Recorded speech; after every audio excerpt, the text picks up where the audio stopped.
Welcome back into the Dead Arm Sports Podcast, coming at you live on a Tuesday, November 15th, about 5:20 p.m. in the evening Central Time. Just laying that out there because we're going to do a recap episode today. That's a tribute to Mike Pereira for you YouTube viewers. Yes, check us out on YouTube. Got the college football playoff dropping in about 40 minutes or so. So we'll have that reaction on tomorrow's podcast, but going to react to the weekend that had some pretty solid playoff implications and 1 week late, but going to go over our NFL midseason awards as well. Before we get into that though, we've done quite a few of the college football playoff, our top six, and we haven't done it for the NFL yet. So we're going to kind of go through same style. We're going to go 4, 3, 2, 1, and then tell you who's on the outside looking in regards to the LOI top 4 teams, because the top 6 teams, they're still playoff bound at this point with the NFL. But in the spirit of the college football playoff, we're going to do our top 6. So, Jell, why don't you kick it off? All right, my number 4 team for the NFL, I guess it's not CFP rankings, my NFL rankings, number 4, Minnesota Vikings. I've been tempted to I was tempted to put them into the top 3, but they did get that really strong victory, obviously, this past weekend, but I still have some weariness about with Kirk Cousins. That game against the Bills this past weekend, it was a noon game. And we all know, if you've been listening to our show for the last 2 years, it's been Kirk Cousins thrives at noon. Any game outside of noon, that's when he struggles. This was a noon game. We kind of had a feeling that he was going to be strong this past weekend. And but I still got to give him the RESPECT respect. And I'll put him in there at the top 4, but I can't move him up above that for the reasons that I got to see Kirk Cousins in prime time. If we're talking playoffs, not the most successful playoff quarterback.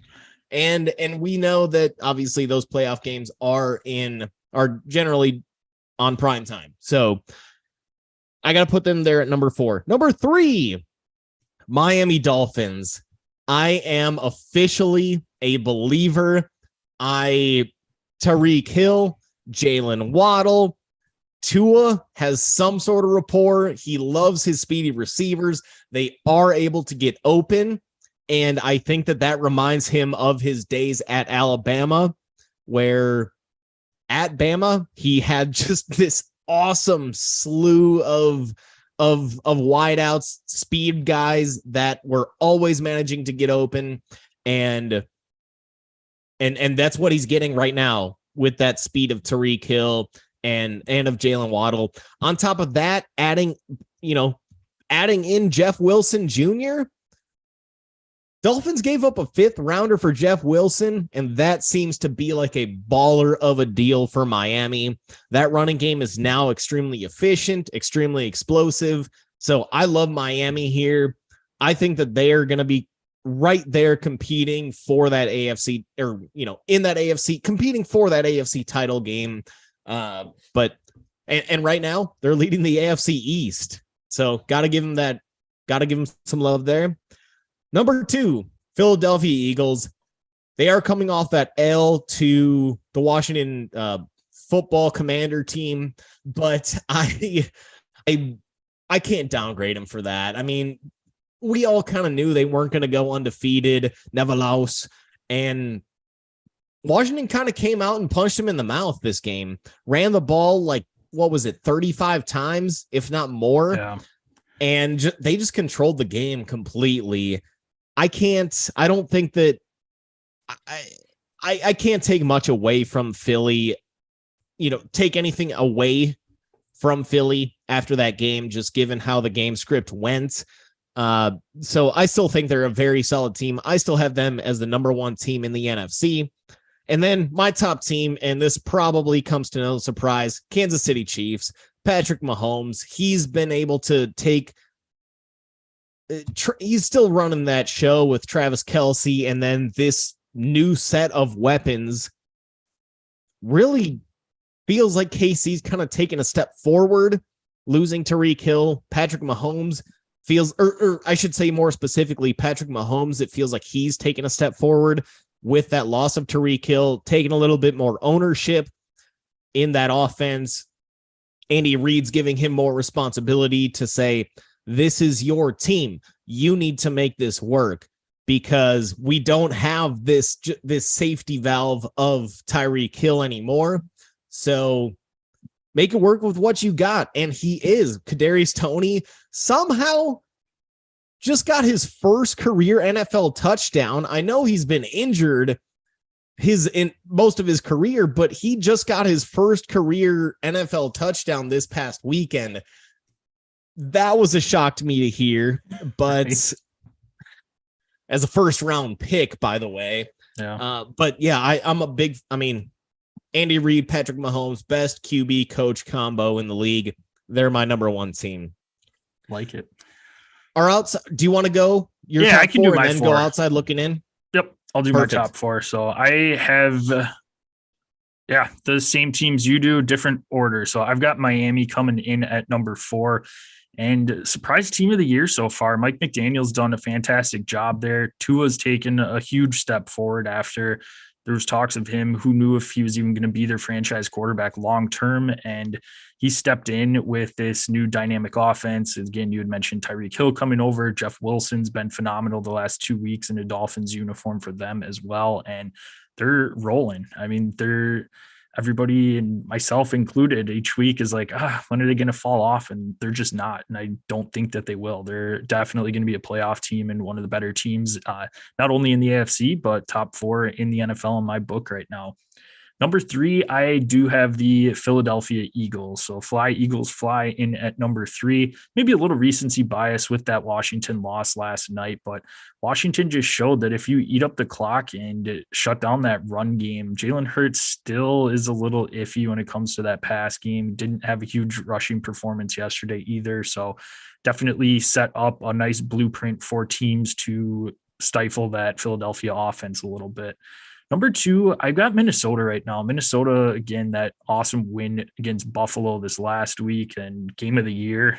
Game of the last couple of years, maybe outside of that Buffalo Chiefs playoff game last year. That's one of the best games I've ever seen. Just unbelievable. Just a crazy last minute of the game with Minnesota not getting it on 4th and goal, and then Josh Allen comes up, fumbles the football in the end zone. Minnesota, just a crazy ending there. But Minnesota's offense is looking good. Justin Jefferson's playing on another level right now and would be in the talks for offensive player of the year if it wasn't for Tyreek Hill having an even better season so far right now too. So it's just 2 phenomenal receivers there, but again, Kirk Cousins does scare me, but right now they're firing. So this is my top 6 for right now going into week 11 of the season. Did you have number Philly? 1? Philly was number 3, Minnesota 2, and number 1, no surprise, Kansas City Chiefs. KC, so right. Yep, there's no arguing that right now.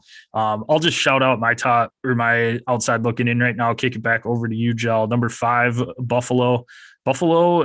I'm just more interested on that Josh Allen injury long-term. Their offense did not look the same against Minnesota. Devin Singletary punched in a couple touchdowns. They're trying to get the run game going, and it just kind of makes you wonder what that long-term, the rest of the season is going to look like for Josh Allen. And then my number 6, San Francisco. San Francisco's offense is clicking right now. Jimmy G's not really turning the ball over, doing Jimmy G things, and that NFC West is up for grabs after Seattle lost this last week to Tampa Bay.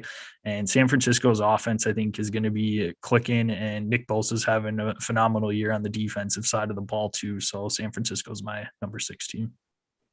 All right, I'm going to go number 5 here for myself. Niners. I think San Fran that offense could be extremely explosive. I was tempted to throw them in there into that top 4. I just couldn't kick any of the top 4 out, but I almost feel like I wonder if Kyle Shanahan is limiting this offense. He's got an awesome scheme where it's West Coast and it's zone run scheme and everything. My question though is, why are they? I guess my why aren't they making more explosive plays in general? It feels like it's got to be a 10, 12 play drive every single time that they score. And that's what ended up limiting them to what they did against the Chargers. If they could have made one or two explosive plays on offense last night, again, recording live on a Tuesday, Monday Night Football against the Chargers, if they would have made one or two explosive plays, they would have blown the doors off the Chargers. It's just like it's just consistent systematic wins, and it's systematic offense, and they have the players, they have the personnel to be an explosive offense with Debo, with Ayuk, with CMC.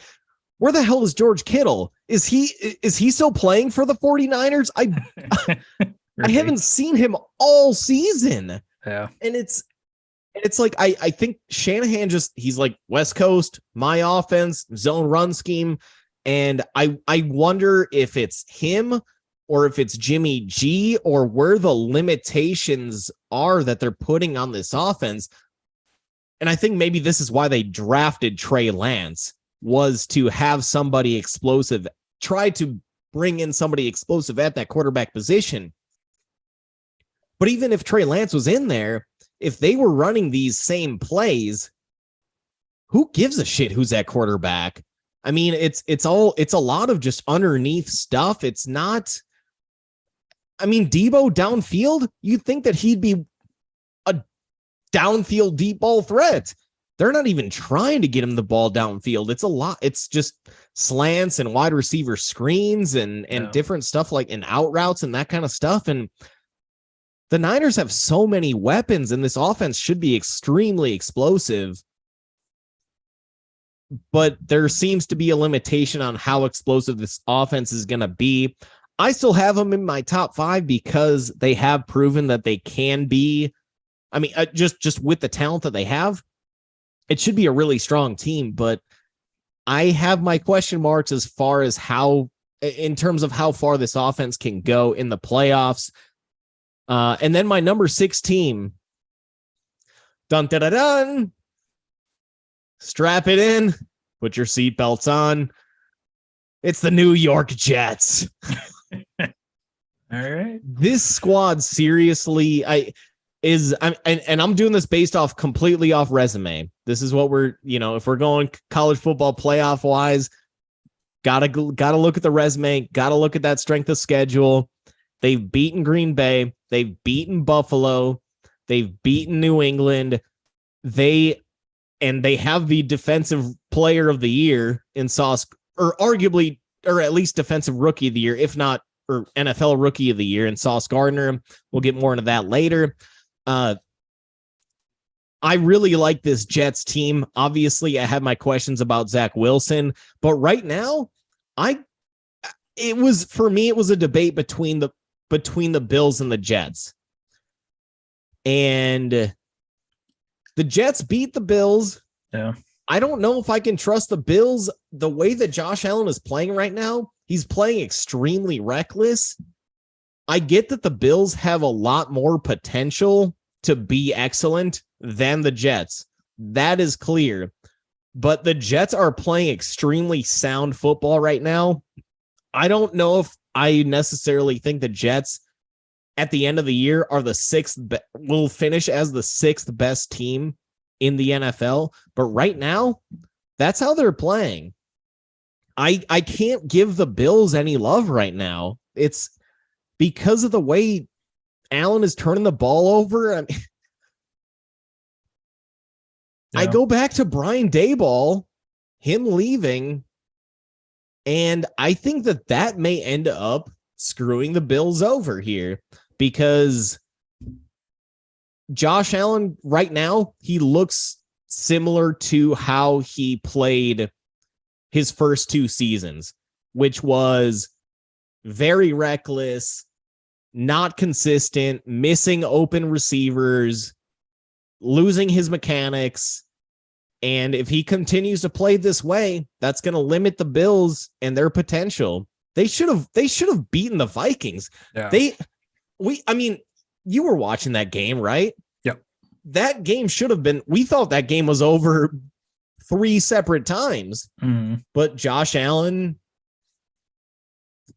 he was throwing picks. He was missing open receivers, and the way that he's also running, I'm also worried about him potentially getting hurt. But no, I mean, right now, if it's Jets Bills, that's a toss-up right now for me about who would be favored, especially if that game was in New York. So I'm going to give the Jets a little bit of love, and I'll put them in at 6.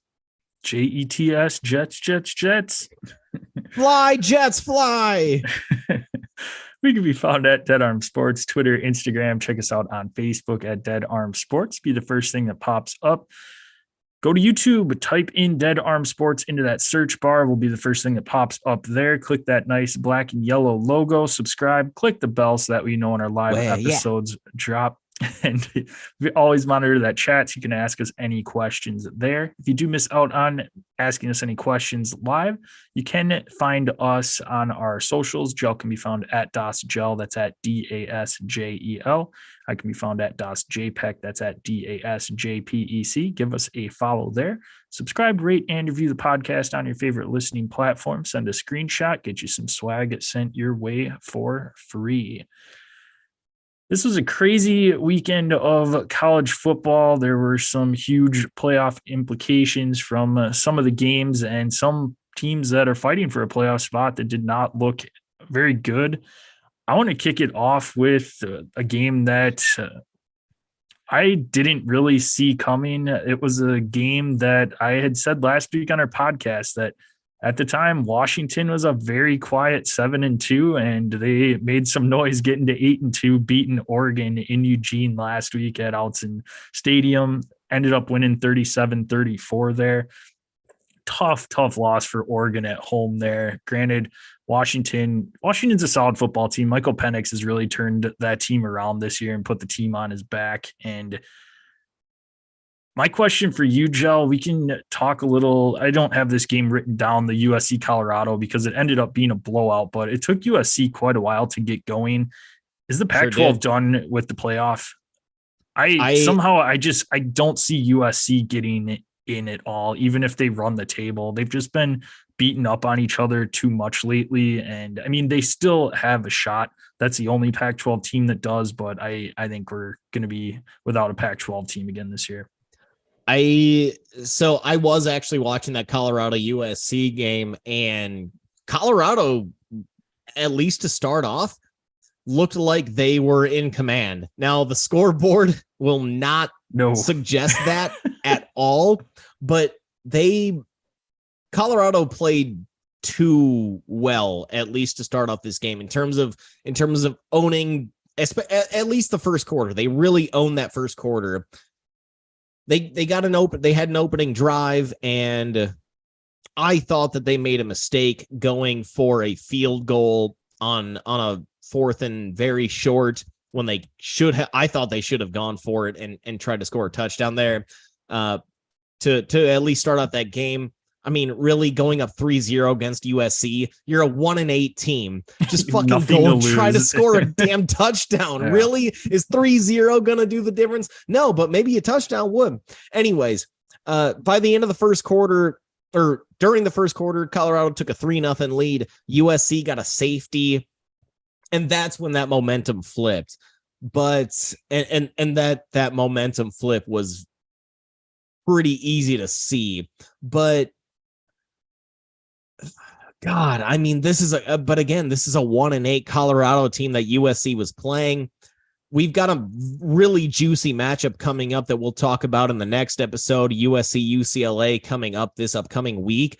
But I mean, Oregon, they're obviously out of the CFP at this point. Right now, USC might be the Pac-12's only hope. Yeah.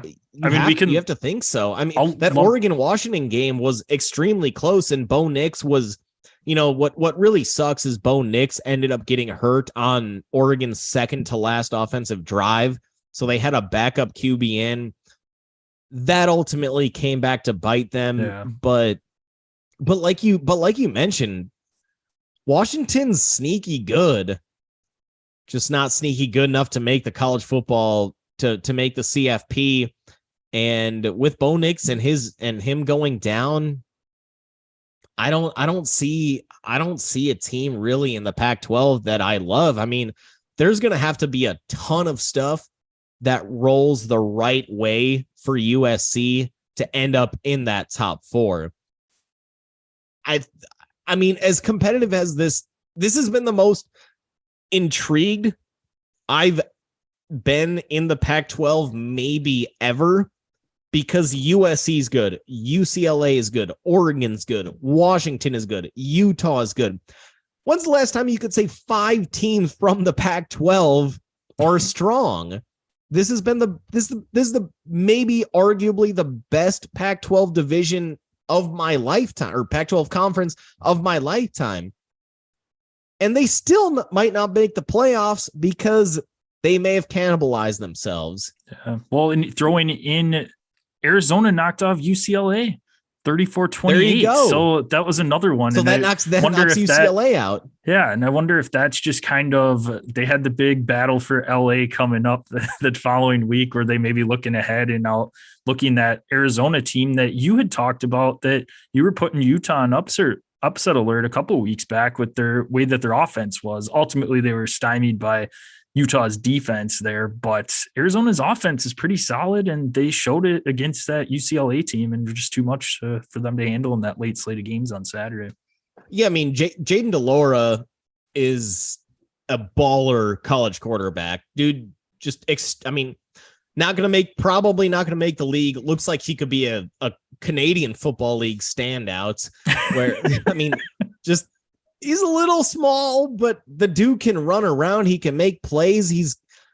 I wouldn't say he's kind of Manzellian, where he can run around and make plays. He's not as high profile, obviously, because he plays for a crappy Arizona squad, but he went off for 315 yards here against UCLA.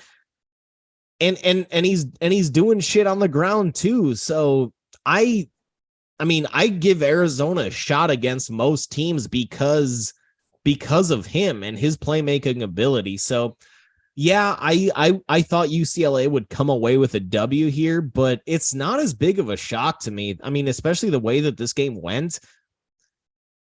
Jaden DeLora was able to get away from every different blitzing scheme that UCLA was throwing at him. He's just able to roll out and find an open man and make plays. And yeah, it's not the prettiest football ever, but it's been working. And that's kind of what an Arizona Wildcats program needs, is somebody to just make these plays, because they're not going to be able to recruit on a level of UCLA, USC. So if you've got a sweet quarterback that can make these kind of plays, we've seen it. We've seen it with previous Nebraska teams with the Martinez brothers, and who's the other guy? Not going to be able to figure it out. Yeah. But yeah, I mean, it's those types of quarterbacks, they are game changers, and we saw it in the Arizona game. So yeah, now UCLA 2 losses. If USC doesn't win this upcoming game, there's no Pac-12 team that's going to make it. It's done. All right. Well, hey, let me kick it over to the Big Ten. I got to talk Graham Mertz here. Do we have to? We do, because he has to be done. He has to be done. A 24-10 loss to Iowa, who can barely score a touchdown. They barely did. One was because it got set up on a blocked punt, and the other is the pick six. These pick six, like that pick six can't happen. And I get that Iowa has a strong defense, but dude, Mertz looks bad again. Yeah. And I think he's got to be done. I'm looking forward to Miles. I want to see Miles Burkett. I know he's a freshman, and this isn't the, traditional Badger way to throw in a freshman or to pull your quarterback, but it's time, man. I think the writing has been on the wall that Graham Mertz is not good for a season and a half. What are we doing sitting here wasting our time thinking that all of a sudden it's gonna flip? His best game ever as a Badger was his first game.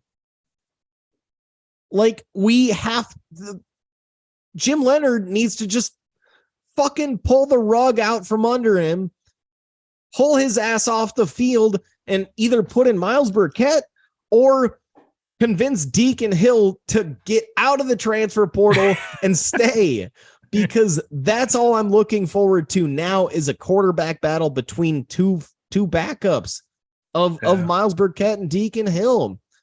And hopefully Deacon Hill is willing to do that, knowing that, I might have a chance at this job. Where else is he going to go? Fucking stay here, man. Come on, Deacon, stay here. And you have a shot at that starting job, because Graham Mertz has to be done.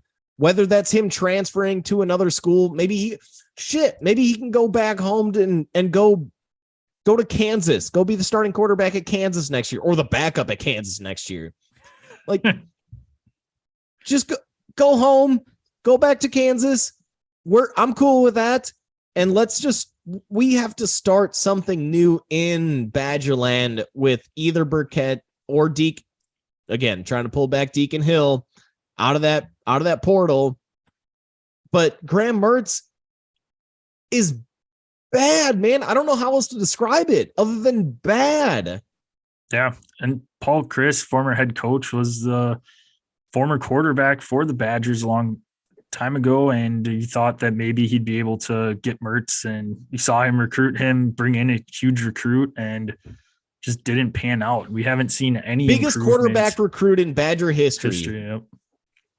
But I don't know. That program's just in so much turmoil right now. They still haven't clinched a bowl game. They're one win away from that, but you have at Nebraska and a home game, a rivalry game for the Axe against Minnesota. I have to win one of those to get to bowl eligible, and you got to figure out what you're doing with the head coach position too. It just makes me think more and more that as the season goes on and there's no talk about getting Jim Leonard, the interim tag, removed there, that maybe they are going to be moving on. And at that point in time, who knows what's going to happen with the quarterbacks. But going with Mertz, yeah, he just has been terrible. And you don't mind if a quarterback makes mistakes here and there and learns from them, but he just doesn't seem to be learning from them. He makes critical mistakes at the worst possible times that just get them completely out of a game that they're having to battle back from. And he's not somebody that's going to go out there and really win you a game. The big games we've seen from him are when they can get the run game going, and they obviously were not doing that against Iowa. Iowa's a great defense, so nothing against them there. Their offense is pathetic, but their defense is one of the top ones in the country. But I don't know what they do from here. Yeah, Miles Burkett, I'd love to see him come in, but again, this is kind of a lost season. So if you can keep his redshirt availability going, then I'm fine with just rolling Mertz and letting him just get ravaged. And you're now allowed 4 games and can still keep redshirt status. So maybe that's how you finish out the season. Yeah, he came in for a game when I was at there, so he already has played one. So that I guess manage that, but and you obviously don't want to burn that redshirt status at, like you said, at this point in the season where you're battling for the Meineke Car Care Bowl. But maybe at this point, that's looking like a good option. Maybe it's brutal, but you got to do something here. I mean, this is, and you bring up that Mertz you can deal with some of the mistakes that he makes, and he does continue to make them, but he also isn't doing anything to make up for those mistakes. No. He's not just going off and making these sweet, if you've got a dynamic quarterback that makes mistakes, but also is able to make it up with baller offensive plays, you're into it. But it seems like he just lollipops every single damn throw. When's the last throw that you've seen where he throws it on a rope? It doesn't happen. He likes to just like just lollipop every single damn throw in there. And it drives me fucking crazy because it reminds me of Hornibrook, where Hornibrook would never throw a ball on a dart. I don't think he was capable. No, he probably wasn't. but that's the problem, is that Mertz is reminding me of Hornibrook. That's not good. No.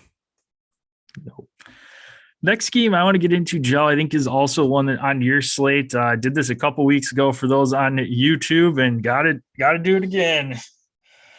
Got the old Horned Frog shirt on because they just keep rolling even when people are against them. They go into Austin, and not a great game by any means, but survive a tough road test and I disagree. End up winning 17-10. I thought that was an awesome game, but I'll let you continue. I was saying more so TCU played a good game. Their defense was good, but man, I think I brought this game up more so just Texas is not very good for some of the playmakers that they have on offense. They just so inconsistent. Ewers looked terrible out there at times. He looked bad. And yeah, I don't know. It'll be interesting to see what happens once Arch gets to campus next year. I think there's going to be a pretty sweet quarterback battle potentially there. But again, TCU ends up coming away with the victory against a lot of experts' opinions. I was watching Game Day in the morning, and I think just about across the board there, they went with the Longhorns coming away with the victory. And yeah, TCU just keeps rolling. We'll get into their preview, I'm sure, tomorrow, but have their final road test against Baylor this last weekend, which we'll see what happens there. But no, TCU should be getting the college football playoff rankings here released in probably about 10 to 15 minutes. Again, we'll talk about those tomorrow, but they've solidified their spot at number 4 again, I'm sure, this week. Yeah, I mean, the reason I disagree with that this was a bad game, I thought it was extremely refreshing to actually see a Big 12 game where the defenses actually were on the field. True. That's rare. And it wasn't a ton of turnovers. It was just a lot of, TCU gets a first down, ends up going, next 3 plays, doesn't get much, has to punt. A lot of punts, but it was refreshing to actually see defense being played. I felt like that's the kind of football that I'm not saying I always want to see that, but I thought it was a great game. It made every single possession matter so much because, the second that TCU scored, they finally got their first touchdown. Next drive, Texas scored a touchdown to make it a 10-7 ball game. So it's like that just made it exciting. Every single possession mattered so much. And I had an absolute blast watching this game. I also had a blast cashing in on my bet of TCU plus 240 on the money line as 7.5 point dogs. So cash money, baby. Of course, didn't have the balls to post anything before the game to make that publicly known on Twitter. But maybe this week. I'll have I've got a renewed confidence now. I'm on a 3-game winning streak with my bets. So let's go, baby. But no, I thought it was really refreshing. I also thought that it showed that TCU does belong in that top 4, which there were question marks before from certain pundits about really TCU?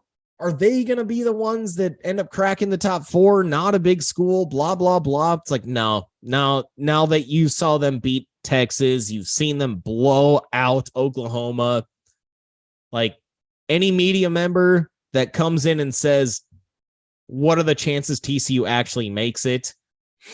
Go F yourself unless they lose. But right. I'm loving this TCU team. I loved that game. I got one last game that I want to touch on really quick. And that is finally NC State is out of the top 25. We've been preaching it for like a month and a half that they are not a good team and should not be in the top 25. They just lost to Boston College, Matt Ryan's alma mater. Terrible Boston College. Never understood why they were even in the top 25 for as long as they remained there.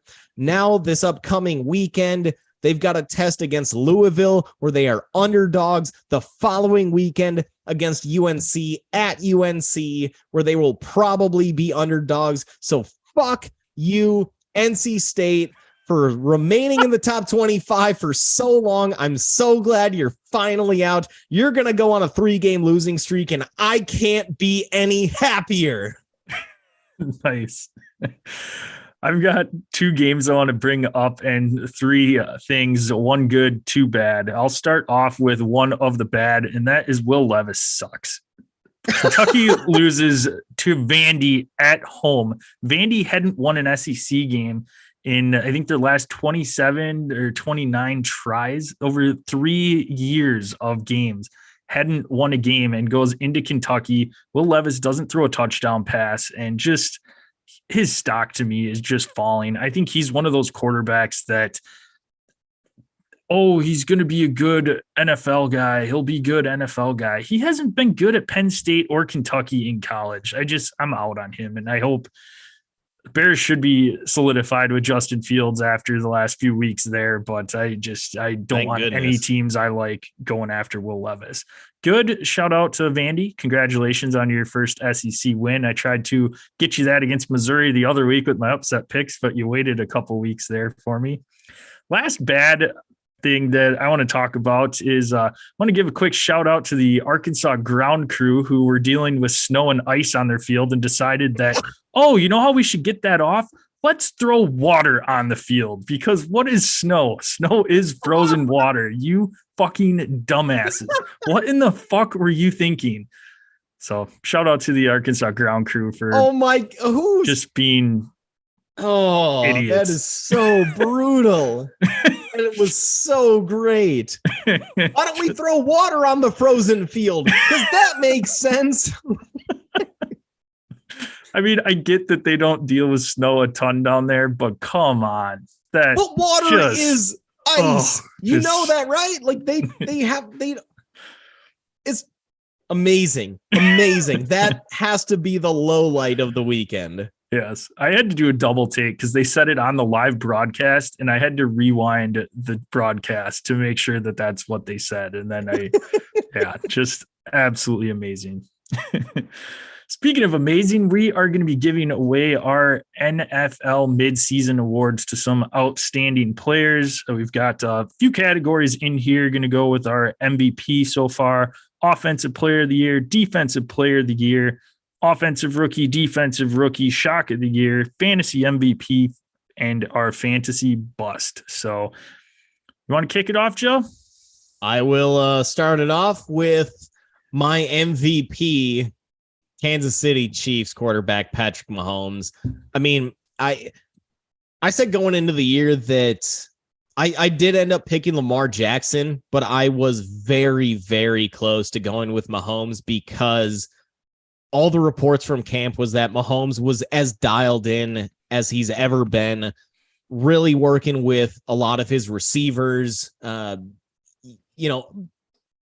Shocker, Mahomes working in OTAs and working throughout the offseason with all of his new receivers actually works out well, where Aaron Rodgers did none of that in the offseason. And it took him until week 10 where he finally got some rapport with Christian Watson. But no, I got to give some love to Patrick Mahomes right now. Obviously, me putting the Chiefs at number 1 in my power rankings, not a shock that they're being led by, in my opinion, the best quarterback in football. Yeah. It's no surprise. I also have Patrick Mahomes as my MVP. He's got just shy of 3,000 yards, 25 touchdowns, 7 picks, another 215 on the ground and a touchdown, and leading the Chiefs to a phenomenal record right now. Again, just the adversity that he went through this offseason, losing Tyreek Hill, one of your dynamic playmakers in that offense. Nobody really gave him a shot with their offense being as good as they are right now, and he's stepped up and has had one of the best years of his career so far to date. So, yeah, absolutely locked in with the MVP. I got to give 2 shout outs to guys to keep an eye on, Tua and Tyreek Hill. Obviously, Tyreek Hill being a non-quarterback, and they might as well change this award name. They like the Cy Young is for pitchers. They might as well do like a Peyton Manning Best Quarterback of the Year award, aka the MVP. Like because Tyreek Hill has, I think, changed that entire Dolphins offense. I don't think he's going to get that MVP award, but at plus 7,500, if he keeps putting up these numbers, maybe. But let's move into the Offensive Player of the Year, where I think that he's kind of the runaway candidate right now as Offensive Player of the Year. He's my number one. Fastest to 1,000 yards, knocked that 1,000 yards in 9 games. So gotta give Tyreek Hill some love there. And yeah, right now, I guess I don't see any. I see maybe 2 other players that could compete with that Offensive Player of the Year award, but I think Tyreek Hill has to be the favorite at the moment. Let me kick it back over. Oh, we're having a pretty boring award show so far, Joe, because I thought you were teeing me up talking about Tyreek Hill for that MVP. He was my Offensive Player of the Year, so I was going to jump in and say, oh, why don't we talk about my Offensive Player of the Year, Tyreek Hill, because that – Sorry, buddy. Nope. Like you said, fastest to 1,000 yards, already has 81 receptions on the year so far, 4 touchdowns. You like to see a little bit more from there, but he's just absolutely dynamic in that offense, even sharing the field with Jalen Waddle, who's also having a phenomenal year. And that Miami offense is just unbelievable. Tyreek Hill, like you said, he's running away with it right now in my book. Justin Jefferson's not too far behind him as far as yards go, so he's somebody else to watch down the stretch for that Minnesota team. But no, Tyreek Hill's the Offensive Player of the Year in my book. Yeah, I mean, the reason I mentioned 2 players that I think could be in contention. First person OLI, outside looking in, is Justin Jefferson. He may have changed his outlook on that award with that catch that he just made against the Bills. Ridiculous. Where does that rank him versus best catch ever? Best catch I've ever seen was that Odell Beckham catch. That's the best catch I've ever seen where I was like, I mean, I know where I was when I saw that. I remember that moment like on another level. That's the best catch I've ever seen. This Justin Jefferson catch where the ball looked like it was intercepted and he just snagged it out of the dude's hand while he was upside down or at least parallel with the ground on 4th and 18. On 4th and 18, exactly. Where do you rank those 2 catches? Man, it just depends. I mean, they're very similar catches, but the Odell catch was iconic. There was pass interference called, so he was even out of position to make that catch, and it was for a touchdown. But you look at the Justin Jefferson catch, that was the Odell catch, except he ripped the ball away from the defender. Granted, it wasn't for a touchdown, so you probably would give it to Odell because it was a lot deeper of a ball. He's getting pass interference from the defense on it, and he gets the touchdown. But, man, I mean, 1A, 1B, I mean, has to be. I'm fine with either or being a top catch. I mean, that was just absolutely ridiculous. And you watch the play initially and you see it and you're like, oh man, guess didn't catch it or whatever, or it was intercepted. Then all of a sudden you watch the replay in slow motion and you're just like, oh my God, how did he even do that? Like, just mind boggling, just going through the process of like, how did he, one, get his hand on that, rip it away from the defender as he's falling to the ground and maintain the control of the ball throughout the process for completion, and got the first down on fourth down that helped extend their drive and ultimately led to the interesting goal line play from both teams. But yeah, no, that was, that JJ catch may have been that was probably more consequential in terms of the Vikings winning that game versus the Giants winning the game in the Odell catch. But yeah, I guess 1A, 1B, I'm good. It's impossible to even. 1C be the old David Terrell or David Tyree helmet catch. Tyree. No, that's a fluke. That's not. No, that wasn't even skill. He just okay, what's the closest thing? Okay, it's my head. Granted, he did catch it. He did hang on to it, which was impressive. But no, I got it. JJ, Odell, 1A, 1B. I'm fine with that. Other name I wanted to mention at Offensive Player of the Year, Saquon. Probably not going to win it, but his performance this season has really changed the entire trajectory of the Giants and what we thought the Giants were going to be. And they're 8-2. What? So, or maybe 7-2 right now. 7-2. Yeah, that's right. They had the bye. So they're 7-2. A lot of that has to do with Saquon. A ton of it. However many yards of it has to do with Saquon. So I gotta say, respect to Saquon on his comeback and him coming back and being the true impact player that that he was. I was going to say there is an NFL award that he probably will get, and that is the Comeback Player of the Year award.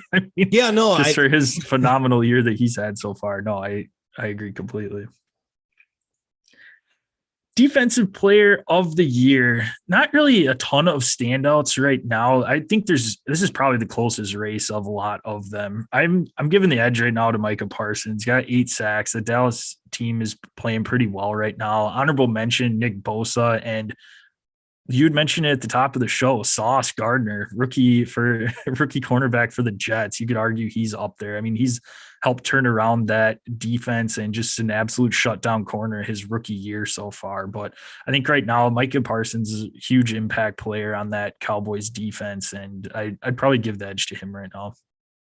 I'm gonna give it to Nick Bosa. I just think that his numbers they're nice. They're not extremely spectacular. They're very nice, but his overall impact to that entire defensive line is immense. I mean, he him coming off on the edge and giving edge pressure allows the other the rusher on the other side and that entire interior line, it allows them a little bit more freedom and flexibility to rush. And it gets, it's, if they have to double Nick Bosa, everybody else is one-on-one at worst. If not, and if they blitz, you have an automatic free rusher there. So I got to give Nick Bosa some love here.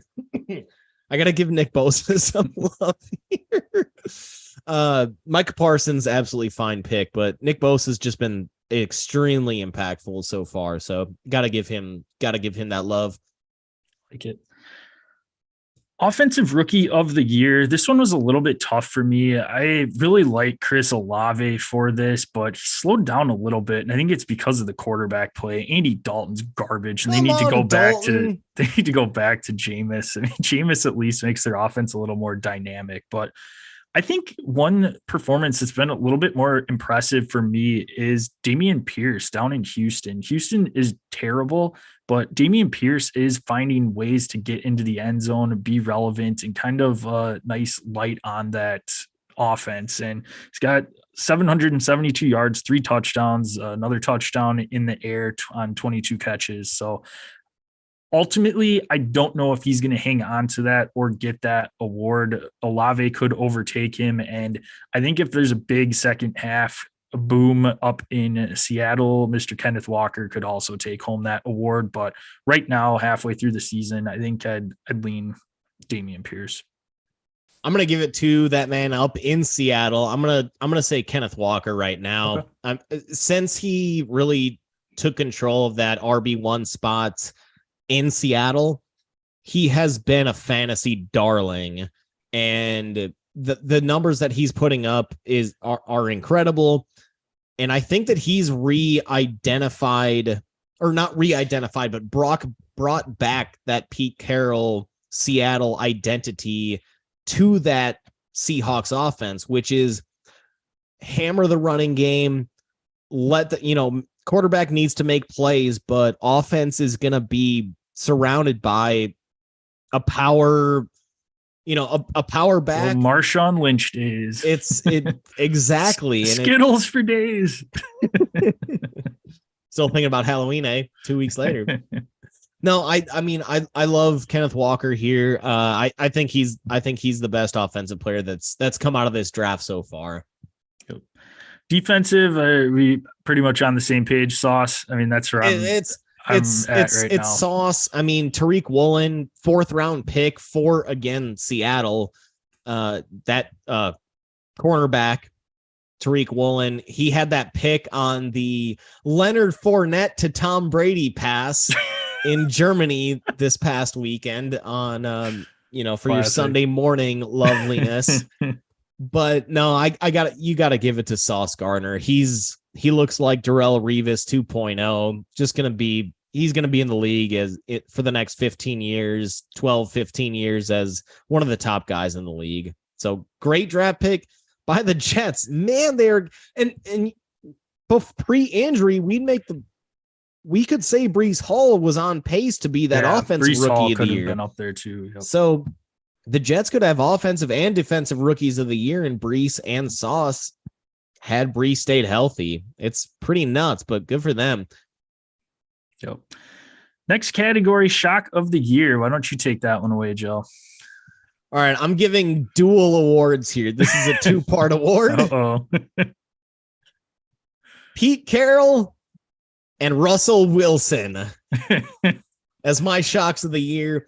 I kind of thought that Pete Carroll was done. He's, thought he was just too stuck in his ways, and was like, and I was on the side of shit. If you're Seattle, you side with the quarterback on this one. You don't side with the coach. I was obviously wrong on that one. Pete Carroll is bringing back kind of the glory days to the Seahawks. Even after this loss, they're still at the top of the NFC West, and he's, like I said, he's brought that identity back to the glory days of the Seahawks when it was ground and pound, play some sweet defense. And as long as I get my guys and we have a strong offensive line and I've got a sweet running back and I've got a quarterback that can, at the very least, manage the game, we're going to be in good shape. Other shock of the year, Russell Wilson. Good God, I thought he was going to be way, way better than this. He's been a tragedy in Denver. They are not putting up jack squat for points.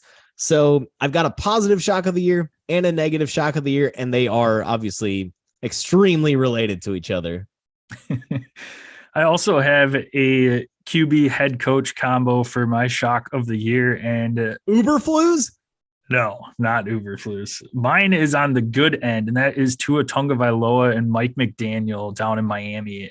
That was a team that they had pieces there, but man, Tua, they could not get any consistency from him the last few years.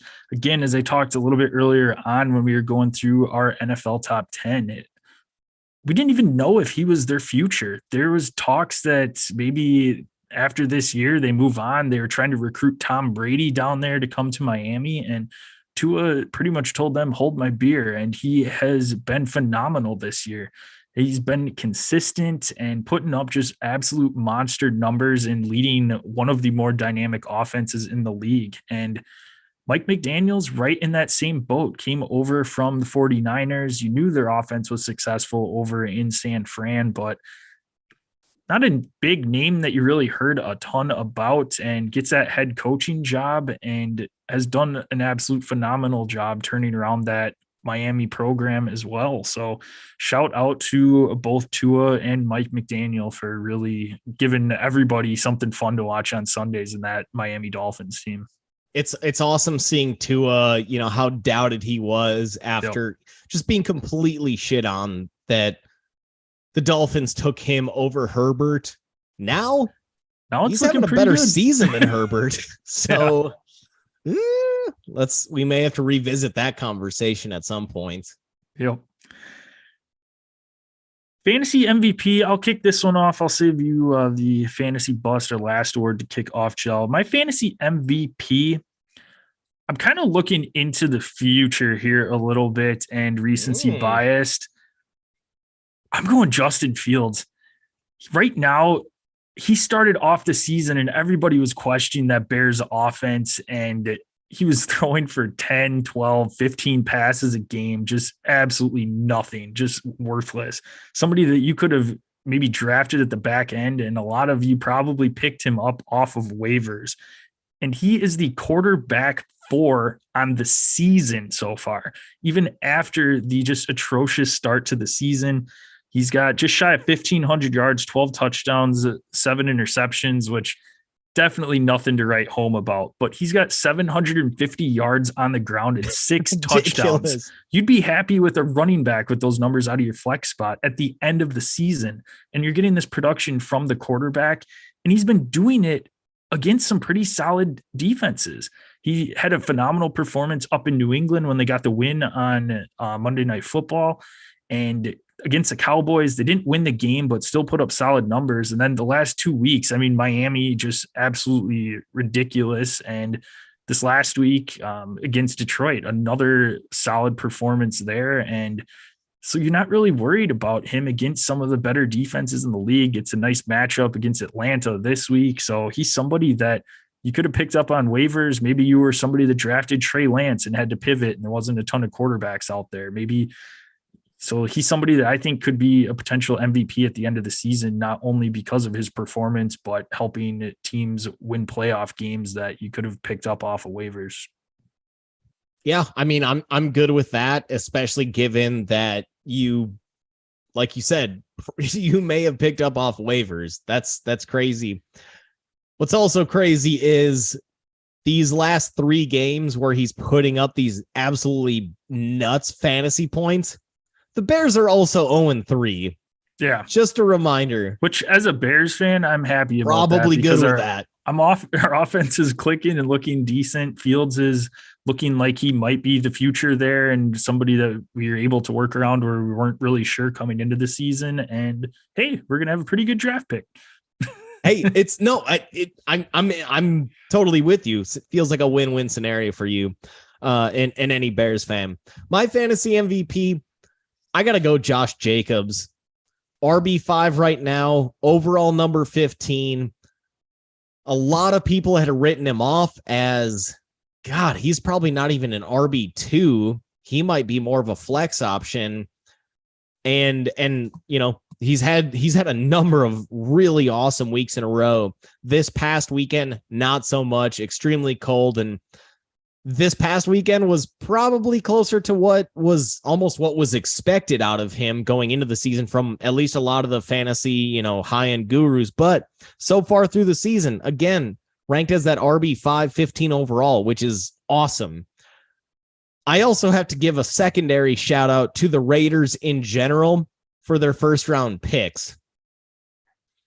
2021. God.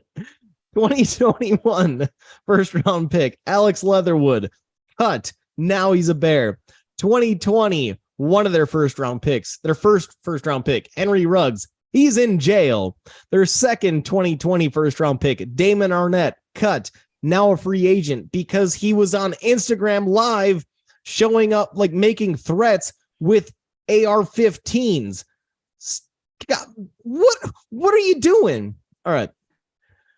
2019, they had 3 first-round picks. Number 4 overall pick, Cleveland Farrell. They declined his 5th-year option. Josh Jacobs, 2019, declined his 5th-year option. That feels like a massive mistake, but that's the Raiders. And then their third 2019 first-round pick was cut and is now a Packer who made Jonathan Abrams, who made a stupid penalty on a special teams play that I thought was going to cost Green Bay the game. Obviously it didn't, but he might be cut from the Packers after this week. So shout out to the Raiders and their drafting prowess. They probably made the right move in getting rid of their first and second rounders this past draft to go get Devontae Adams. But yeah, I got to go Josh Jacobs, fantasy MVP right now, just given how down he was. RB5 overall, number 15 player in the NFL.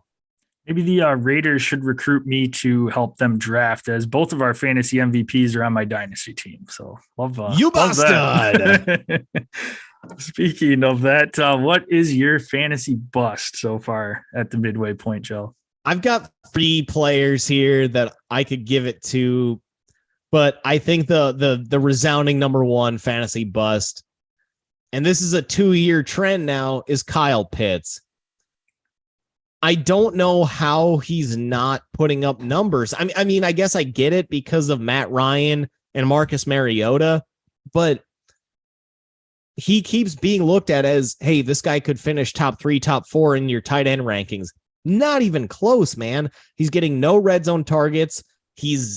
Any work that he's doing is in the middle of the field. And it just reminds me of the Julio Jones year when Julio went off for 1,700 yards and only scored 3 touchdowns. It's like, but the problem is Kyle Pitts is getting like 450 yards and 1 touchdown. So I gotta say Kyle Pitts, again, a disappointing season. No, I'm totally fine with that. He was my runner-up because ultimately my fantasy bust on the season is the Denver Broncos offense. You picked the position as a and whole. They have been terrible.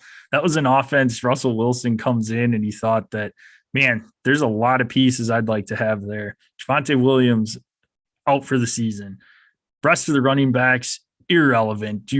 Mike Boone, baby, let's go. Mike Boone, Melvin Gordon. Who else? Latavius Murray. I mean, Jesus. And then what is going on with the wide receiver core? Jerry Jeudy can't stay healthy. Cortland Sutton has been a bust. We're out as a podcast on Cortland Sutton. We've been high on him the last 2 years, and we're done. No mas. Greg Dulcich, I guess, is a little bit of a bright spot, rookie tight end there. Vomit. Still not great. That's and how deep we have to go for anything positive with this offense. And the ultimate bust of Russell Wilson. Just, not great, Bob. Not great, Bob. Yeah, my 2 runner-ups for fantasy bust were Russell Wilson and then Matthew Stafford. Yep. Which Very have fitting. Both been garbage all season. Garbaggio. All right. Well, that'll wrap up this episode. It can be found at Dead Arm Sports, Twitter, Instagram. Check us out on Facebook at Dead Arm Sports. Type Dead Arm Sports into that YouTube search bar. Make sure you subscribe. Click the bell there so that we know when our live episodes drop. You can ask us any questions as we monitor that chat. If you miss out on asking us questions, hit us up on our socials at DosGel, at DosJPEG. Subscribe, rate, and review the podcast on your favorite listening platform. Send a screenshot and get you some swag. What are those platforms, Joe? Find us on Apple Podcasts, Spotify, iHeartRadio, and Google Podcasts. Again, as mentioned, make sure to find us on YouTube. Just search Dead Arm Sports. You'll find our channel at the very top of your searches. And make sure to subscribe and click that alert button, that nice bell at the top. And you'll be able to get notifications every time we go live, so you can jump into that chat box with any questions that you have. And anytime we put out any content, you'll be notified. Love it. All right. Well, that'll wrap up this episode. Appreciate everybody out there listening, and we will be back with you tomorrow. Have a fun QOTD for you to kick off of the show, and then going to get into our previews for NCAA and the NFL, along with our upset picks. Time is winding down there. Have 2 weeks to catch gel, so we'll see if I go big or go home or just try to climb back slowly. You'll have to tune in and find out. And of course, our Drew locks to end the show. Gel, close her out. Kyle Pitts, more like Kyle Armpits.